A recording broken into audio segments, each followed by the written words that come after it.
I would say that in terms of what factors go into the analysis, I think that the prognostic value of these assays is pretty set. I think it's very clear that if a patient has detectable ctDNA, the chance of their cancer coming back is higher than any other metric we have, higher than clinical, higher than pathologic risk. We're looking at specificity that now is getting up to 100%. So we need access to clinical trials for those patients.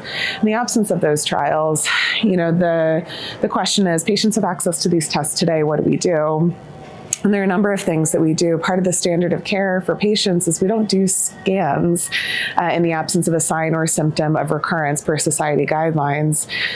Detectable ctDNA is a sign of recurrence, and so the scans themselves are not insignificant, and we have identified patients that have had local recurrences, have had oligometastatic recurrences, both that can be treated with curative intent, and then certainly early identification of asymptomatic metastatic recurrence. And so I'd say that today, one really important thing to factor in is when patients are getting these tests, not to discount the fact that we really do need scans. And MRD, molecular residual disease, is only if a patient has detectable ctDNA and no evidence of cancer recurrence. You need the scans to really identify MRD.